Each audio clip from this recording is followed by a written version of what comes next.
Terus kalau terangaken gitu terus pulau jenengan kita tambah tua gitu tambah parak mati macam-macam gitu. Niki kalimat niki kalau angsal saking kitab I'anatul Thalibin tapi sing takriran. Terus boten semua kitab ada, biasanya sing edisi takriran niku wonten. Awalnya ini didamel wiridan kangge ngurip-ngurip Lailatul Id. Terus kula waos ketika kula syukuran nerbitaken Quran napa ngitmai Quran. Kula sering maos kadang-kadang 70 kali macam-macam. Tapi saya pastikan di tempat ngaji niki nggih terus kula suwun mangke sing ngaji dalu nggih kados biasane kula maos malam Selasa niki subhanallah bihamdi ngantos ping 7. Untuk ngaji sore nak pas kula eling maos niki ping 7 sausé ngaji terus kadang-kadang gentosi donga nggih.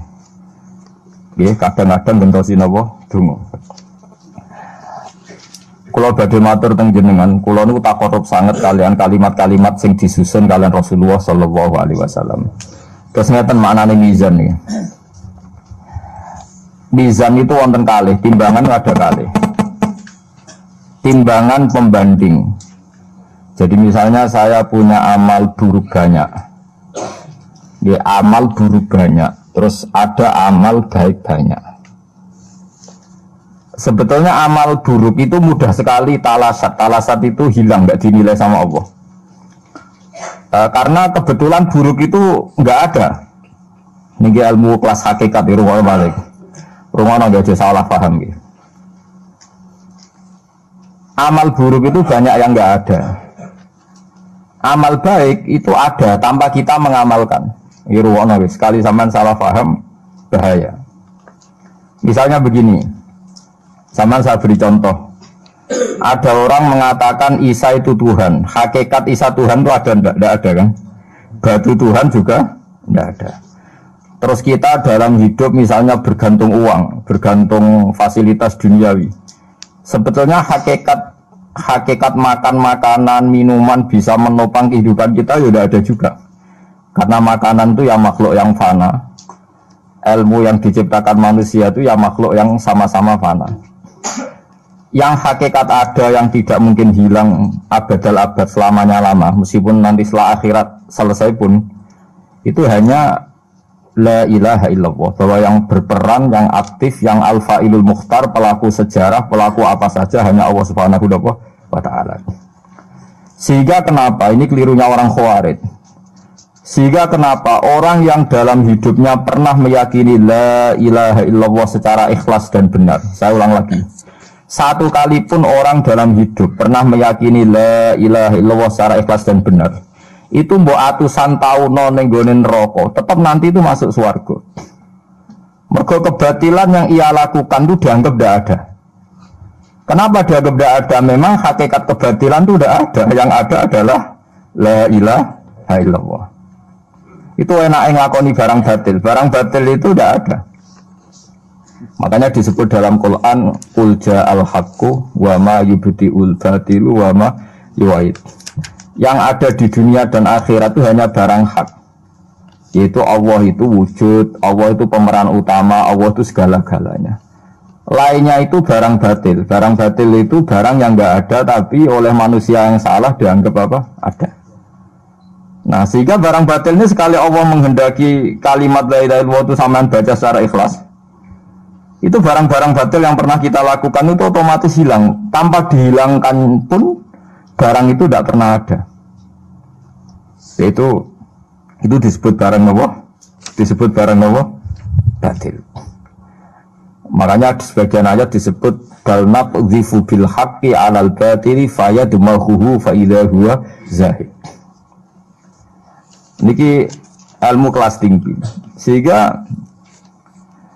Sehingga kenapa orang-orang kafir yang menyembah batu, menyembah Isa nanti masuk neraka? Sebetulnya Allah itu memasukkan mereka ke neraka itu hanya karena Allah ingin bilang gini toh. Sudah ya kamu di neraka saja. Kamu kan menuhankan batu, menuhankan Isa, ya silahkan minta tolong Tuhan kamu, itu saja. Artinya andikan mereka betul-betul yang dituhankan itu Tuhan, Allah juga senang Kalau itu menjadi rival, dia menjadi rival Tuhan maksudnya, yang bisa menselamatkan. Niki rungokno nggih mumpung sampeyan rong akhirat. Mboten niki ijazah kula nu mujarab tenan.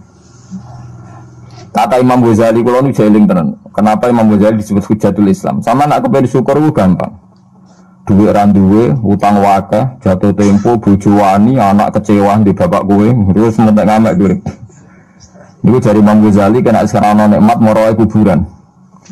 Moro kuburan terus kamu berkeyakinan bahwa semua yang sudah mati itu sangat-sangat berkeinginan hidup meskipun hanya 1 jam. Wong sak donya mulai Nabi Adam nanti saiki kabeh berharap dihidupkan lagi meskipun 1 jam karena ingin membenahi kalimat tauhid la ilaha illallah. Lah kowe iku jek urip. Kowe iku jek urip. Berarti wong sak miliar-miliar semis mati iku iri mbek kowe. Mergo kowe jek urip. Nah, berarti terus gue syukur ya Allah, apapun masalahnya di dunia saya ini hilang semua mergo kula ijek urip. Kula balen malih. Dengan demikian kowe muni alhamdulillah aku fasih. Piye wae kowe iku duwe nikmat rupa-rupane urip yang sangat diingini oleh Firaun sekalipun, oleh Namrud, oleh Qarun, orang-orang miliarder dulu, itu sangat berkeinginan sing jenenge urip. Lah kowe nyatane sakniki napa? Ijek urip. Berarti ini luar biasa. Paham napa? Luar biasa. Ini tak warai ilmu tauhid itu. Terus nanti setiap saya ngaji setelah selesai sampean baca dijiwai. Sebab itu ketika orang kafir dimasukkan neraka itu sebenarnya Allah itu hanya bilang gini, wakilat usyrokaakum fada'auhum falam yastajibu lahum wa ra'awul adab. Tidak apa-apa, kamu sekarang masuk neraka, kamu tidak menuhankan saya. Kamu minta tolong sama Tuhan kamu. Nah, ketika demikian kita pernah menuhankan yang paling ekstrim tentu menuhankan Yesus atau menuhankan batu, menuhankan dewa dewi, atau mungkin Tuhan di bawah itu ya kita menuhankan uang, menuhankan sebab, menuhankan jabatan macam-macam sehingga mengalahkan Tuhan sejati Allah. Terus mereka minta Tuhan-Tuhan itu supaya menolong. Awalnya walhasil akhir cerita itu wadolla anhum ma kanu yaftarun wadolla ankum ma kuntum tasubun wadolla anhum ma kanu yaftarun itu di Quran diulang-ulang dengan beberapa redaksi. Akhirnya hilang apa yang kalian kira ada. Oke, akhirnya hilang apa yang kira kalian ada. Misalnya kita mengatakan bahwa hidup itu harus makan, harus minum. Ternyata nanti di akhirat tanpa makan, tanpa mikun orang hidup. Makanya itu hebatnya ulama, hebatnya ahli sunnah, hebatnya nabi. Nabi itu orang mukmin itu dilatih. Kalau lesu ya makan, kalau ngantuk ya tidur. Tapi kita diajari ada makhluk hidup yaitu malaikat yang tidak makan, tidak tidur. Paling tidak meskipun kita itu kalau nggak makan lemes, kita tetap tidak mengatakan tanpa makan makhluk pasti mati karena kita berkeyakinan diberi akidah. Ada makhluk yang namanya malaikat nggak makan, nggak minum tapi hidup. Sehingga meskipun kita mengalami kalau nggak makan itu mati, tapi tetap menyisakan satu keyakinan bahwa makan itu dasar hidup. Buktinya malaikat nggak makan, hidup. Paling tidak dengan keyakinan itu kita tidak mendewa-dewakan harus makan. Itu cara-cara Nabi mengajarkan kita. Faham gitu. Terus ini saya ulang-ulang. Makanya disebut wadolla anhum. Apa yang mereka kira ada itu dari awal tidak ada. Ya, apa yang mereka dikira ada nanti di akhirat tidak ada. Lah sing ada itu tetap nopo alhamdulillah. Makanya ketika nanti orang masuk surga ya da'wahum fiha subhanakallahumma wa tahiyyatuhum fiha salam wa akhiru da'wahum alhamdulillahi rabbil alamin. Ini penting kula aturaken. Terus sakjane salah niku ra dikepenak. Itu sebabnya kenapa orang yang kafir mulai cilik sampai tua ketika meh mati kok nglafadzna la ilaha illallah, satu kalimat ini akan menghapuskan kekafiran di masa lalu. Kenapa kok bisa hapus? Karena kekafiran yang masa lalu itu omong kosong semua. Ya toh mengatakan Isa Tuhan ya omong kosong, malaikat Tuhan ya omong kosong. Ini omong kosong semua. Barang itu kalau hakikatnya kosong hilang karena ada bukti memang nggak benar. Itu kan gampang untuk menghilang. Itu podo karo wong mending ini 3 miliar ambek 3 miliar. Itu podo karo 5 rupiah. Jadi ku gremeng meneh. 1 triliun be 1 triliun padha karo 500 rupiah. Omongan gremeng itu kan ya wong edan itu ngono. Saiki sak urip-uripe muni Isa pangeran ya edan. Muni liyane pangeran itu kan omongan ra penting semua. Meskipun disebut tuh miliar triliun tapi kan cara guru biji busa kan gampang dobong ae wong ndak. Tapi malaikat bagian katabah, bagian nulis, itu rawani ngobong la ilaha illallah, ben kuwalat tapi pangerane. Makanya saya pastikan sekali sampean lafaz la ilaha illallah itu benar, malaikat sing sentimen mbek sampean pun ndak bisa bakar itu. Kuwalat den. Paham gak maksudnya? Paham ya? Jadi jelas gitu niki kenapa kalimat itu begitu dikjaya. Paham ya? Begitu dikjaya. Lah soal kita ngalami di zaman akhir. Orang lafadzkan kalimat itu dianggap bid'ah terus tukaran. Ya kita semua ngalim bingung kalimat itu salah apa dianggap napa bid'ah.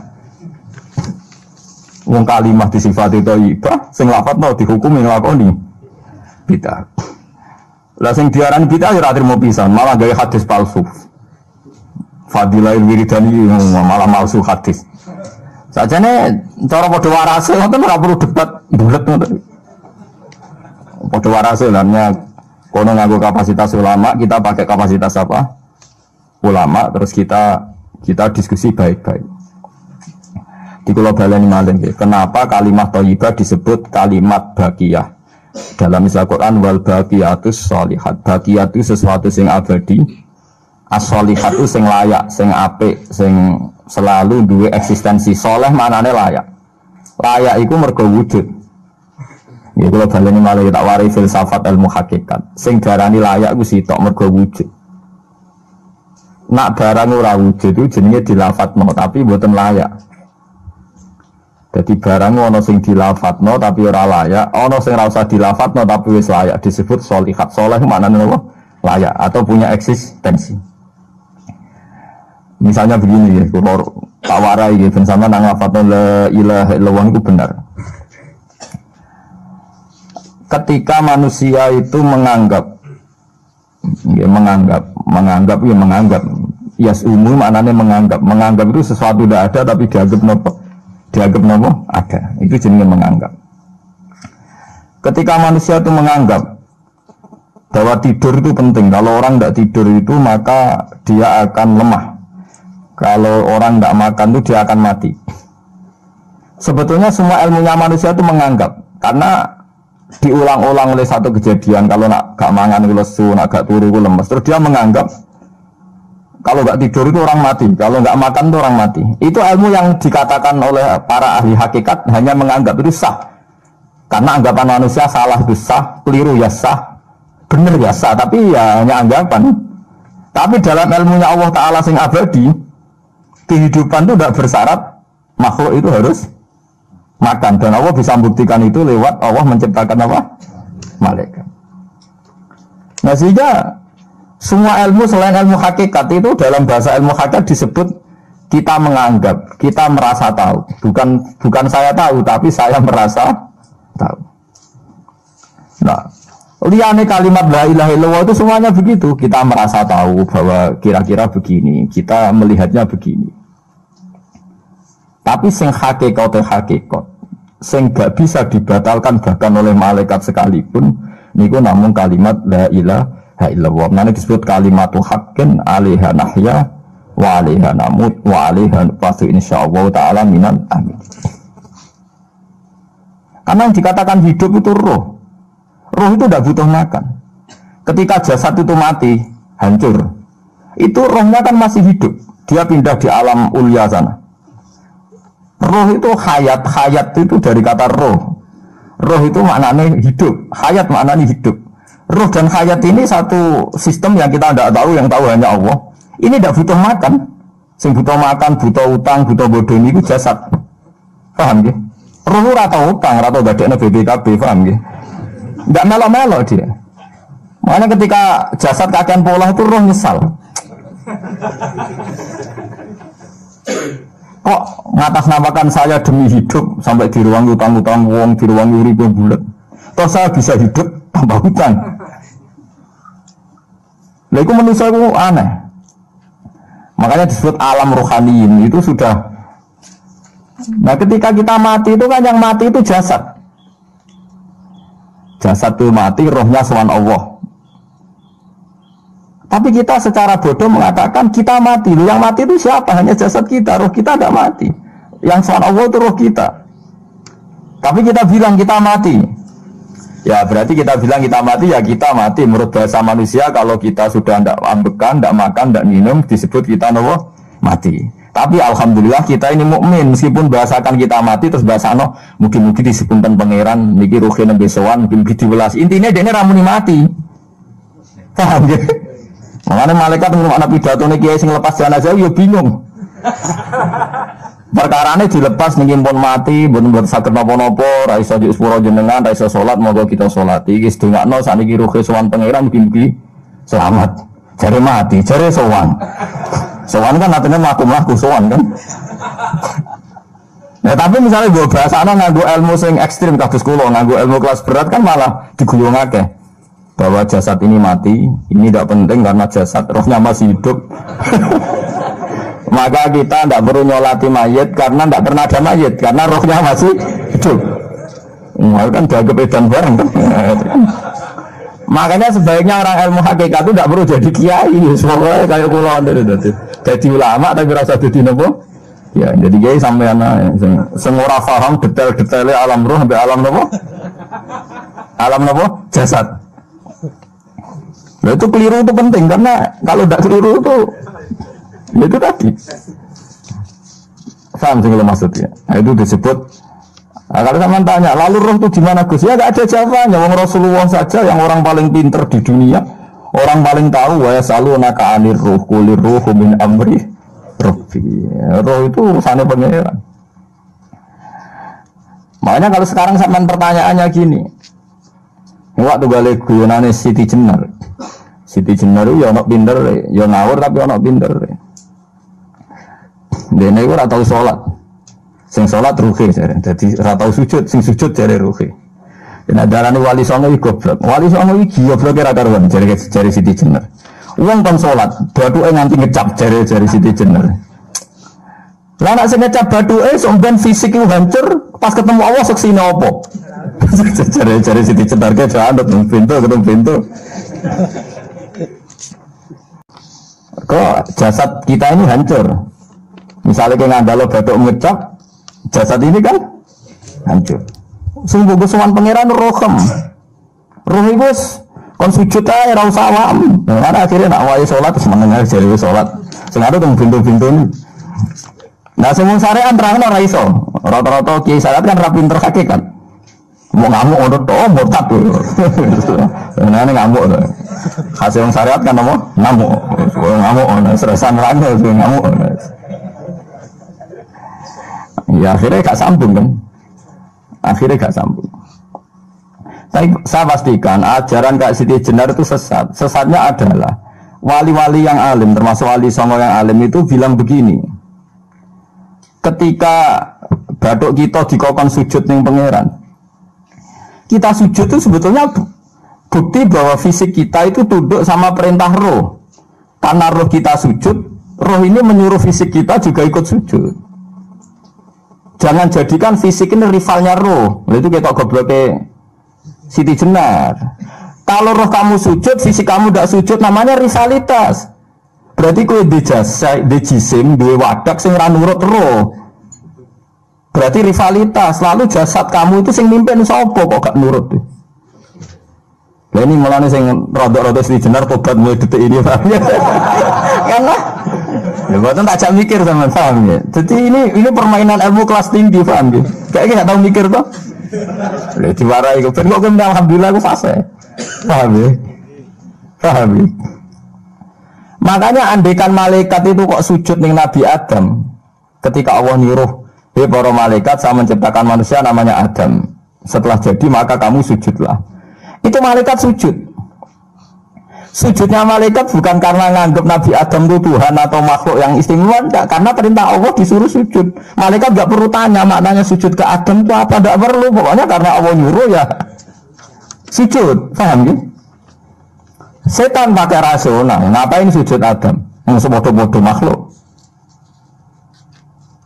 Mulane ana aliran sing sesat malah darani malaikat sama iblis itu tauhidnya tinggi iblis. Karena malaikat diuji disuruh sujud sama Adam makhluk mau terjebak dia sama permainan Tuhan. Apa itu? Cari malaikat terjebak tes-tesane pangeran. Iblis luwih pinter perkara nek ra gelem sujud. Berarti dekne mau gelem sujud itu namun kalian Allah. Lha kok ono sesat kok. Wong kok nganggur nganti ngono maksudnya mikire kok ngono. Mulane sing do diutang dosa mluwih apik timbang sing dipikiran ngene iki paham ya. Paham ya. Jadi malaikat terjebak permainan Tuhan jadi dites gak lulus ya. Itu ngeri kalau nuruti alun-alun ngoten. Yang benar adalah setan itu dianggap keliru. Karena dia tidak punya otoritas pikiran. Dia ini ora wujud. Hakikatnya setan malaikat gak wujud. Wujudnya diwujudna Allah. Nah wujudnya diwujudna Allah. Apa yang jadi dawuh Allah kudu sami'na wa ata'na. Karena dia tidak bisa menjadi rival Tuhan. Makanya kalau kita diperintah Allah langsung lakoni. Gak usah gawe rivalitas. Ini pada bahasanya kayak kon mangan. Sekarang nak Allah ngutus mangan wis mangan aja. Nangkok warken begitu so kan mangan. Nah mangan ya mangan. Pokoknya kon nurut. Nah itu kelirunya Siti Jenar. Dia lupa bahwa dengan mengatakan jasadnya tidak perlu sujud, mergo ben Siti Hisabur roh, dia bikin rivalitas antara roh dan jasad. Mulai nanti mau aliran Siti Jenar mulai yang versi Arab sampai versi tulisannya wong bingung-bingung ini. Sing luwih dulu Siti Jenar timbang Wali Songo. Bahkan dalam cerita itu seakan-akan Wali Songo kasut mergo jare Siti Jenar dipateni wangi terus diganti asu macam-macam lah ceritanya. Mula nu peneliti ra kabeh, kula ra kaya Kiai Mustofa ni ora apa ya ngene. Gak jelas roe tapi jelas dadi kiai ini. Enak ngoten niku. Dadi ya ana wong ilmune ra pati akeh tapi jelas di kiai no. Kula ilmune akeh ra pati di kiai no.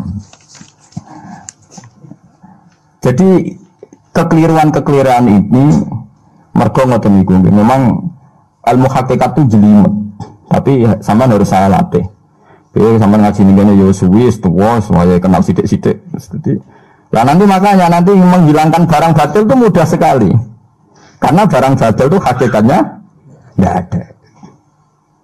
Mbok ana wong muni 1 miliar ditambah 1 triliun jumlah 5 rupiah, mbok sing disebut angka 1 miliar 1 triliun lafaz ini enggak ada. Lafaz ini enggak ada, fakta ini tidak ada. Makanya disebut di Quran iyaquluna illa kadzibah. Sebagian Quran istilah lebih ekstrim. Kaburos kalimatan takhruju min afwahihim. Kalimat itu menjadi besar karena ada yang melafatkan, tapi kalimat ini tidak pernah menunjuk hakikat. Lho to, misalnya wong nyebut iki geni, wong iki HP kok darani geni, itu pernah ada kalimatnya tapi tidak ada faktanya. Ini batu disebut itu Tuhan.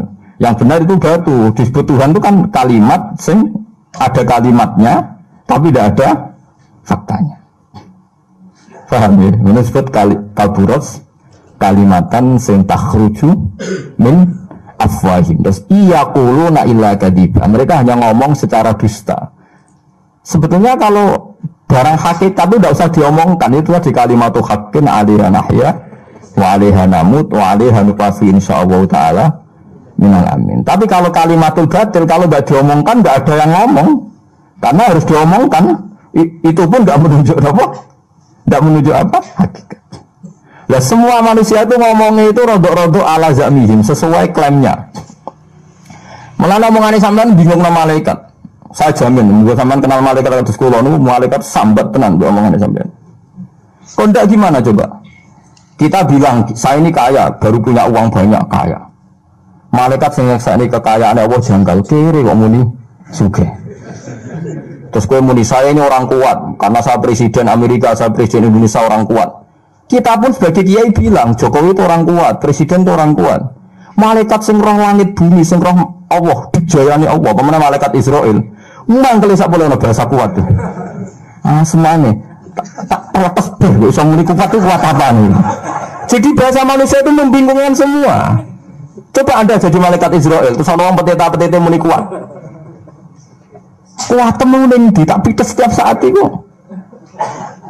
Jadi bahasa manusia itu membingungkan semua. Makanya malaikat itu kuat dan uang semua ngomong gak jelas tuh. Nah, makanya mereka nggak dianggap temannya malaikat. Karena tidak wali, dia tidak tahu ilmunya malaikat. Lah wali itu tidak pernah terjebak omongan itu. Disebut ala inna auliya Allah la khaufun alaihim. Wah, sampai disebut nanti di antara hasil wali itu kalau meninggal tatanazzalu alaihimul malaikatu alla takhafu wa la tahzanu wa absyiru bil jannati allati kuntum tu'ad. Terus malaikat-malaikat yang di langit semuanya bilang pada wali ini, nahnu auliyaukum fil hayatid dunya wa fil akhirah. Saya ini mitra kamu, saya ini teman kamu, baik zaman kamu di dunia maupun di akhirat. Karena bahasanya wali dengan bahasa malaikat itu sama. Tidak pernah merasa kuat, tidak pernah merasa hebat. Karena malaikat itu tahu yang hebat itu Allah, tahu betul dia. Apalagi temannya Israel tahu betul. Paham ya? Wali itu yang ini bahasa di siga sambung. Disebut nahnu auliya, agak tahu tuh paham Quran kados kula. Namanya ngaji. Wis kerepean lah pokoknya paham. Lah bahasa manusia ndak wali itu bingungkan malaikat karena tadi kita bilang presiden itu orang kuat. Ini orang kuat. Padahal malaikat yang bagian mitosnya Allah ini janggal, kuatnya nanti.